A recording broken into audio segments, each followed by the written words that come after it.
নমস্কার, আমি Tanushree Mitrapal, reiki master teacher.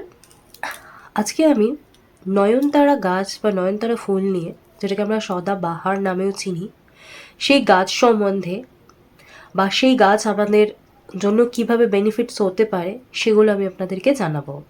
দেখুন, এই নয়নতারা গাছ আমরা যদি দেখি আমাদের প্রত্যেকের বাড়িতে আনাচে কানাচে কিন্তু অনেক সময় দেখা যায় আমাদের এই গাছ লাগাতেও হয় না, অটোমেটিক নিজে থেকে এই গাছ হয় এবং এ কিন্তু আমাদের ভালো এবং মন্দ দুটোই বহন করে।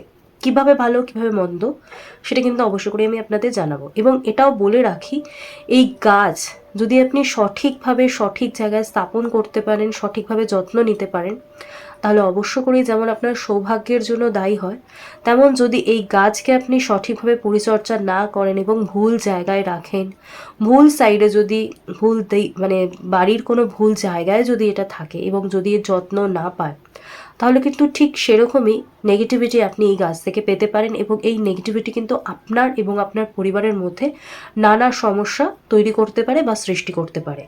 তার সাথে সাথে কিন্তু আর্থিক উন্নতির জন্য যেমন এই গাছকে ধরে নেওয়া হয় যে প্রচুর পজিটিভিটি রয়েছে এবং আর্থিক উন্নতি ঘটায়, এরকমও ধরা হয় যে এই গাছ কিন্তু যদি ঠিক ভুল ডিরেকশনে থাকে তাহলে কিন্তু সেম কোনো মানুষের জীবনে দেখবেন প্রচুর স্ট্রাগল চলতেই থাকে, তাদের প্রচুর ইনকাম হচ্ছে কিন্তু তারা কিন্তু টাকা পয়সা দেখতে পাচ্ছেন না, খরচাও কিন্তু ঠিক তার থেকে বেশি লেভেলে হচ্ছে।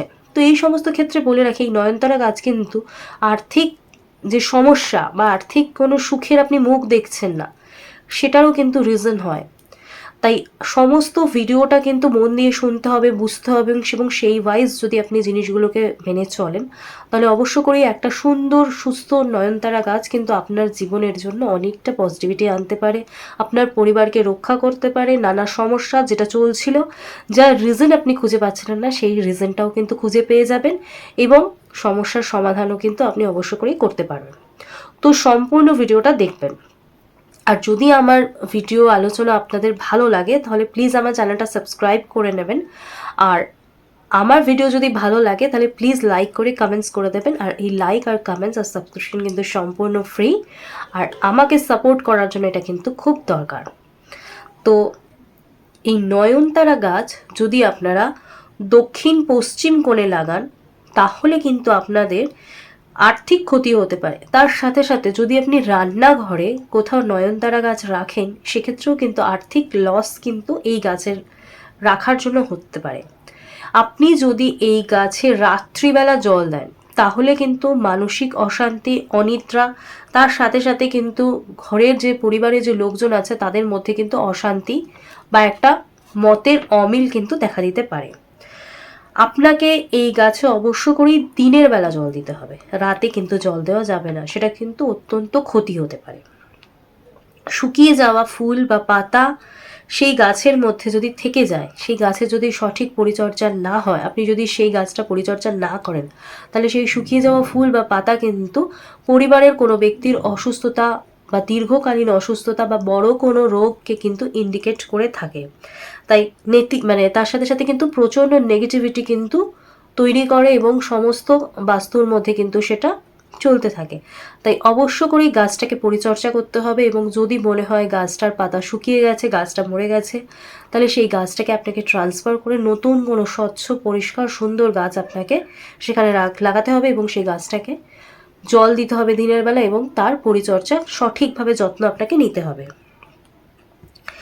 আর হচ্ছে গিয়ে বৃহস্পতিবার দিনকে যদি আপনার পূর্ব দিকে এই গাছটা যদি আমরা লাগাতে পারি সকালের দিকে, তাহলে সেটা অবশ্য করেই শুভ এবং এই যা যদি আমরা করি তাহলে কিন্তু আমাদের আর্থিক অনেক সমস্যার কিন্তু সমাধান হতে থাকে এবং আর্থিক একটা সচ্ছল ব্যাপার কিন্তু হয়।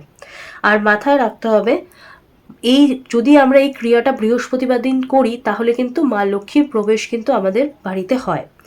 আর প্রত্যেক সোমবার করে একটা করে ফুল যদি আমরা মহাদেব শিবকে যদি পুজো করার সময় তাকে নিবেদন করি তাহলে কিন্তু মানসিক শান্তি আমরা পেতে পারি। যাদের মানসিক শান্তি নেই, প্রচণ্ড টেনশন, সমস্ত রকম প্রবলেমে তারা ভুগছেন, তারা কিন্তু এটা যদি ভগবান শিবকে যদি অর্পণ করেন তাহলে কিন্তু তারা মানসিক শান্তি পান।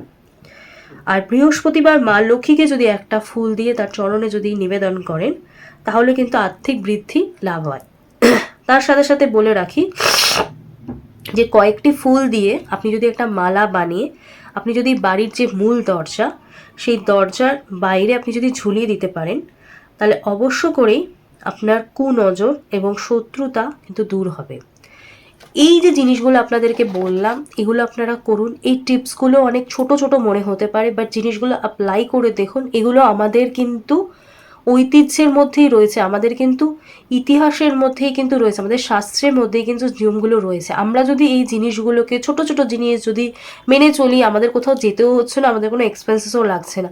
সহজ ছোট ছোট জিনিস যদি আমরা মেনে চলি তাহলে কিন্তু আমাদের লাইফের সমস্ত নেগেটিভিটিকে কিন্তু আমরা রিলিজ করে পজিটিভিটি কিন্তু নিজেদের মধ্যে আনতে পারবো। তাই আমরা পজিটিভ থাকবো, নিজেদের সব সমস্যাকে রিলিজ করব, ভালো থাকবো। তাই ভালো থাকা, সুস্থ থাকার জন্য এই টিপসগুলো অবশ্য করে অ্যাপ্লাই করতে হবে। আজকে আমি আমার আলোচনা এখানে শেষ করছি।